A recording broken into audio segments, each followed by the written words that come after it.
Good morning प्रिय दर्शकों। तो अभी उपस्थित हुए हैं आपके सामने हिमाचल प्रदेश की सुबह की ताज़ा खबरों के साथ। तो इससे पहले खबरों को विस्तार से जाने आपसे निवेदन है चैनल को आप जरूर सब्सक्राइब करें। तो पेश यहाँ सुबह के मुख्य समाचार। क्रिप्टो करेंसी के नाम पर ठगी के राज खंगालने में जुटी एसआईटी, रिकॉर्ड कब्जे में लेने की प्रक्रिया शुरू। प्रदेश के विभिन्न जिलों में क्रिप्टो करेंसी के नाम पर हुई ठगी के मामलों की छानबीन को लेकर डीआईजी उत्तरी रेंज अभिषेक दुलर की अध्यक्षता में गठित एसआईटी ने अपनी जांच शुरू कर दी है। इसी कड़ी में एसआईटी ने विभिन्न पुलिस थानों में दर्ज एफआईआर के साथ ही अन्य रिकॉर्ड कब्जे में लेने की प्रक्रिया शुरू कर दी है। बता दें कि सूचना के अनुसार जल्द ही जांच टीम धोखाधड़ी के शिकार हुए पीड़ित व्यक्तियों के बयान भी दर्ज करेगी। क्रिप्टो करेंसी के नाम पर हुई धोखाधड़ी का मामला मानसून सत्र में विधायक होशियार सिंह ने सदन में जोर शोर से उठाया था। आरोप था कि प्रदेश में क्रिप्टो करेंसी के नाम पर करोड़ों रुपए की धोखाधड़ी की गई है और बिना राजनीतिक संरक्षण के यह फ्रॉड संभव नहीं है। ऐसे में सरकार ने मामले की गंभीरता को देखते हुए पुलिस द्वारा दर्ज किए गए केसों की जांच के लिए एसआईटी का गठन किया है। इसमें साइबर एक्सपर्ट को भी शामिल किया गया है। हमीरपुर में भी अयोध्या जैसा भव्य राम मंदिर पद्मश्री करतार सिंह सोंखले ने बनाया मॉडल। अयोध्या में बनने वाले भव्य राम मंदिर के लिए विश्व हिंदू परिषद बजरंग दल के तत्वावधान में 1 अक्टूबर को संपूर्ण भारत में शौर्य जागरण यात्राएं निकाली जा रही हैं। इसी क्रम में हमीरपुर में चलने वाली 5 दिन की यात्रा का शुभारंभ धार्मिक और परम पवित्र स्थान द्योतसिद्ध से होगा। महंत श्री 1008 राजेंद्र गिरी और केंद्रीय मंत्री अनुराग ठाकुर की उपस्थिति में यह कार्यक्रम शुरू होगा। बता दें कि हमीरपुर में एक अनूठे प्रयास में राम मंदिर की हूबहू दिखने वाली प्रतिकृति मॉडल तैयार की जा रही है। यह प्रतिकृति पद्मश्री से सम्मानित 63 वर्षीय करतार सिंह सोंखले द्वारा तैयार की जा रही है। जी हां, वहीं करतार सिंह सोंखले, जिनके पास बांस की तिलियों से कलाकृति बनाने के शौक के जुनून ने उन्हें पद्मश्री सम्मान दिलवाया है। मेडिकल कॉलेज में स्टेशनरी एंड प्रिंटिंग के टेंडर में गड़बड़, दूसरी पार्टी को लाभ देने के लिए फाइल से की tapering. Doctor Radhakrishnan medical college Hamirpur में स्टेशनरी और प्रिंटिंग के लिए की गए टेंडर में गड़बड़ जाला सामने आया है। आरोप है कि अपनी मनचाही पार्टी को फायदा पहुंचाने के लिए फाइल के बीच से पन्नों में टैपरिंग की गई। इस सारे गड़बड़ जाले में संबंधित ब्रांच में काम करने वाले मुलाजमों की मिलीभगत भी सामने आ रही है, क्योंकि ऐसा माना जा रहा है कि विभाग के कर्मचारियों की मिलीभगत के बिना अलमारी के अंदर रखी गई फाइल से छेड़छाड़ करना संभव नहीं है।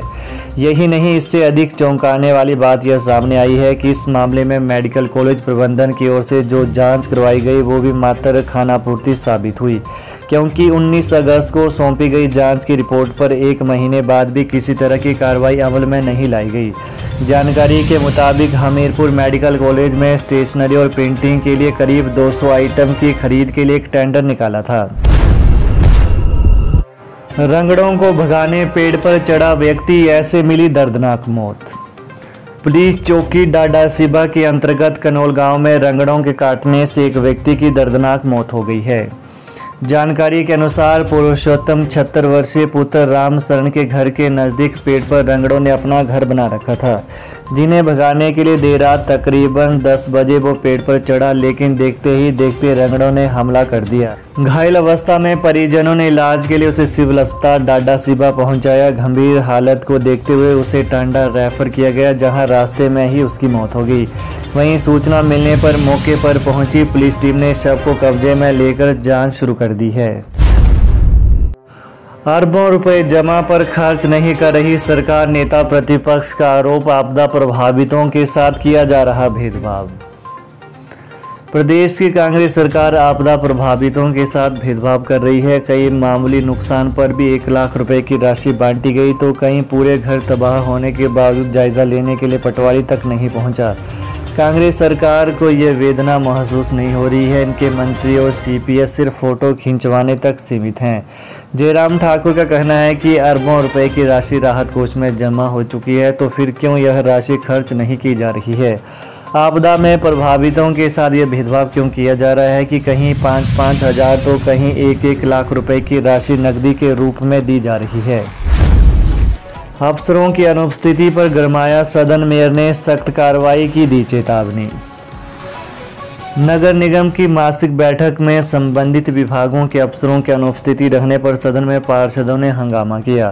पार्षदों ने आरोप लगाया कि अधिकारी शहर के लोगों से जुड़े मामलों को लेकर गंभीर नहीं हैं। ऐसे में अधिकारियों के बैठक में नहीं आने से पार्षदों के सवाल के जवाब नहीं मिल पाते हैं और न ही समस्याओं का समाधान हो रहा है। इस पर निगम आयुक्त भूपेंद्र अत्री ने सदन को बताया कि पिछली बैठक में अनुपस्थिति रहने वाले अधिकारियों को बाकायदा नोटिस भेजे गए थे। वहीं पार्षदों ने कहा कि अफसरों के नहीं आने से समस्या का समाधान नहीं हो रहा है। ऐसे में सभी पार्षदों ने एक मत से इस मामले को सरकार को भेजने की मांग की। पार्षदों ने कहा कि जो अधिकारी बैठक में नहीं आना चाहते हैं उनकी शिकायत सरकार से की जाएगी।